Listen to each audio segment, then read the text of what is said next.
तकलीफ होती है जब लोग कहते हैं कि तेरे बच्चे छीनेंगे, बहुत अंदर में दर्द होता है। एक और बात चर्चा में आई है वो सीमा हैदर का जो केस है। उन्होंने अपील भी किया है, योगी जी और मोदी जी आप दोनों मुझे वापस मत भेजिए, मैं पाकिस्तान वापस नहीं जाना चाहती। पबजी के माध्यम से ये रिवर्स लव जिहाद कहा जा रहा है, कुछ लोग इसे वो टर्म दे रहे हैं। देखिए, ये सुरक्षा एजेंसियां उसको देख रही हैं और जो भी रिपोर्ट आएगी उसके अनुसार बाद में इस पर विचार करेंगे। एक भारत से भी एक लड़की जो है वो पाकिस्तान चली गई और उसने भी अपना देख रहे हैं, सुरक्षा एजेंसियां उसको देख रही हैं। 2 देशों से जुड़ा हुआ मामला है। और पाकिस्तान से आई हुई अवैध घुसपैठी सीमा हैदर की अब मुश्किलें बढ़ चुकी है, क्योंकि कांग्रेस के जो वरिष्ठ नेता है अरुण मलिक जी, उनका एक बड़ा बयान सामने आ चुका है जिसमें उन्होंने सीमा हैदर को लेकर एक बड़ा ऐलान कर दिया है और भारत सरकार को लेकर भी कई सारे सवालात उठाए हैं। तो जी हाँ दोस्तों, welcome back my YouTube family. उम्मीद करता हूँ कि आप सब बढ़िया होंगे, ठीक होंगे और दुआ करता हूँ कि आप ऐसे ही ठीक रहे, खुश रहे, मुस्कुराते रहे। तो दोस्तों आप सभी जैसा कि जानते हैं कि पाकिस्तान से लीगल तरीके से हमारे भारत देश के अंदर एंट्री करने वाली सीमा हैदर तकरीबन 1.5 साल से हमारे भारत देश के अंदर रह रही है, एंजॉय कर रही है, मौज मस्ती कर रही है और काफ़ी ड्रामे भी कर रही है। और अब तक का इसने सबसे बड़ा ड्रामा ये किया है कि लोगों को ये बताते फिर रही है कि हमारे यहाँ बच्ची पैदा हुई है, हमारे यहाँ लड़की पैदा हुई है, लेकिन ये लड़की भी फर्जी है। इसी को लेकर कांग्रेस के जो वरिष्ठ नेता है अरुण मलिक जी, उनकी तरफ से एक बड़ा बयान आया है। उन्होंने साफ और क्लियर ये कहा है कि सीमा हैदर को जल्द से जल्द जेल में डाला जाए और इसका डीएनए टेस्ट की भी उन्होंने मांग कर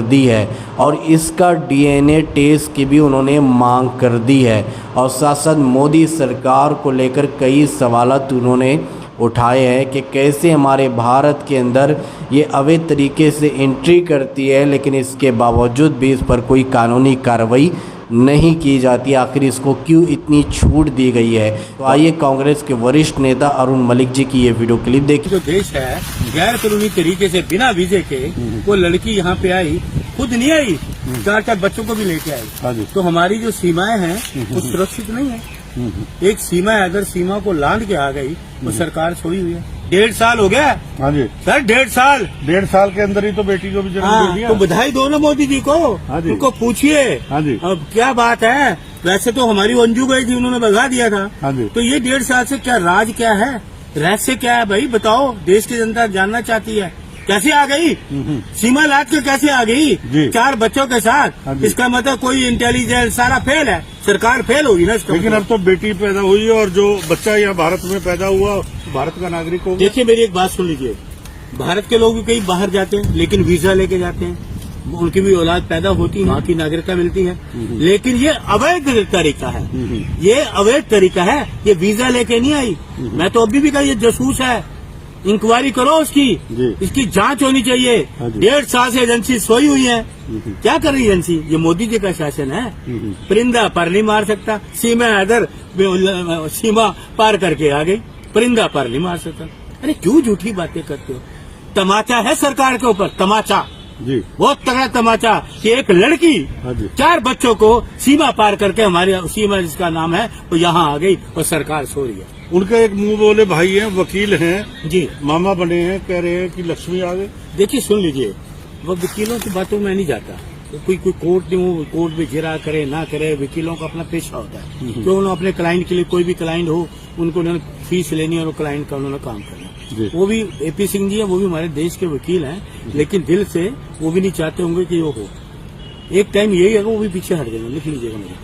लेकिन सरकार का क्या काम है? क्या सरकार की क्या जिम्मेदारी है, एजेंसी की क्या जिम्मेदारी है कि 1.5 साल से एक लड़की यहाँ पर रह रही है, कोई जांच नहीं। 140 करोड़ लोग पूछना चाहते हैं, योगी जी से पूछिए, वो SP उनके एरिया के SP साहब क्या कर रहे हैं? लोगों को इंटरव्यू देने जाते, पूछो भाई इंटरव्यू क्यों लेना चाहते हो, किससे लेना चाहते हो? पाकिस्तान की नागरिकता है उसके पास। जांच तो बताते हैं हुई थी और 15 मिनट की, 15 मिनट में जांच हो जाती है। कौन सी एजेंसी ने करी? 15 मिनट में कोई जांच होती है? मुझे आप ये बताइए। आप वरिष्ठ पत्रकार है, बड़े नामी पत्रकार है, आप तो दैनिक बाजार में सब जगह रहे यहाँ पे, लेकिन क्या ये ठीक है कि बिना वीजे के एक महिला आ रही है, तमाचा मारी महिला? सरकार को अच्छी तरह से देखो, महिला हूँ, महिला होते हुए ये आप मत सोचो कि ये आ गई है, शर्म की बात है। एक महिला तमाचा मार के बारे पूरी सरकार। लेकिन अब तो ये कहते हैं कि मियाँ बीबी राजी, तो फिर क्या करेगा? देखिए सर, मैं तो कह रहा जांच होनी चाहिए ना। मियाँ बीबी राजी तो बात का विषय है, पहले जांच ये करो कि कैसे आई।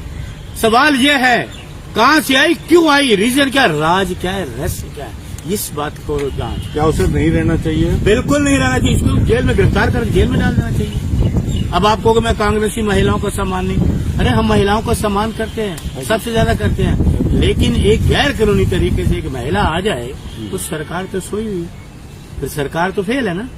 ऐसे तो कोई भी आ जाएगा, एक महिला आ जाती है तो बाकी पता नहीं कितने लोग आ जाते हैं।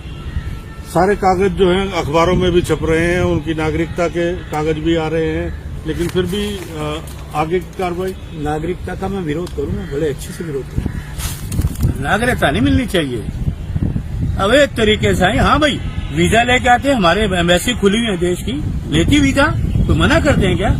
हमारे काउंसलर्स जो काउंसिल वहाँ है, काउंसलेट जो है तो मना करेंगे, आओ घूमो जाओ, ताजमहल देखो, कहीं भी जाओ, वीजे से आओ ना।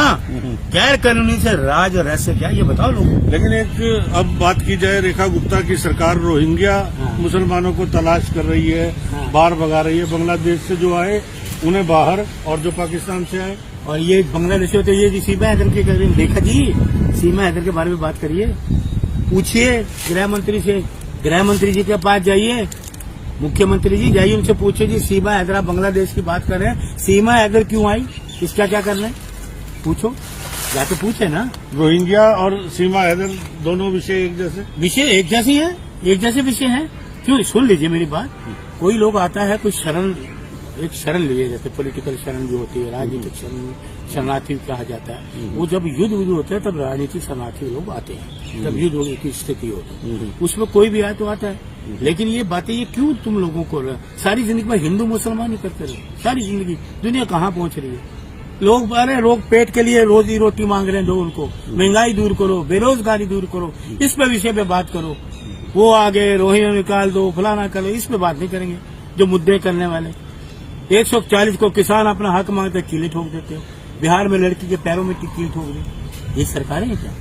इस तरह चलती है कांग्रेस के राज में, ऐसा तो कभी नहीं हुआ। आज ये जितनी महिलाएं हैं बेचारों की जो रसोई थी कांग्रेस राज में, जाती थी 1 किलो दाल लेती थी 50 रुपए 60 रुपए, आज 1 पाव दाल 200 रुपए की किलो। शर्म आती है, जो महिला 1 किलो दाल मिलती थी वो आज 1 पाव दाल लेने जाती है। फिर वापस सीमा हैदर की बात करें तो अब तो चर्चा में है, पूरा देश इस विषय पर नजर बनाए हुए, देश खुशी मनाए या दुख? पूरा देश कोई चर्चा में नहीं है, सिर्फ उसके 2-4 लोग, कोई देश नहीं चाहता। देशवासी पता है गैर कानूनी तरीके से आइए, कोई देश में खुशी नहीं है किसी बात की, किसी बात की नहीं खुशी। कोई अच्छा काम किया तो खुशी होती, हाँ खुशी है। सुनीता विलियम्स से हम खुशी देते हैं, सलाम करते हैं, ये काम है ना। सुनीता विलियम्स आई, कितना काम किया, दुनिया के लिए काम किया, एक कंट्री के लिए काम नहीं किया, पूरी दुनिया के लिए उसने काम किया, उसको सलूट करते हैं, ये है काम। जी हाँ दोस्तों, वीडियो में आपने देखा ये हैं अरुण मलिक जी, जिन्होंने सीमा हैदर को लेकर आवाज़ उठाई और सवाल उठाए सरकार को लेकर कि इसे जो है इतनी छूट क्यों दी जा रही है, ये इलीगल हमारे देश के अंदर आई है, इसे जेल के अंदर होना चाहिए, ये यहाँ पर नौटंकी ड्रामेबाजी कर रही है और जो है ये गलत है। तो इस तरह से काफ़ी अच्छी बातें जो है यानी मलिक जी ने इस वीडियो में की, और जो है जल्द से जल्द इस भगोड़ी को जेल के अंदर भेजा जाए या इसे यहाँ से डिपोर्ट किया जाए। दोस्तों, इस वीडियो को लेकर आपकी क्या राय है, अपनी राय कमेंट बॉक्स में ज़रूर रखें। मिलते हैं एक नई वीडियो के साथ।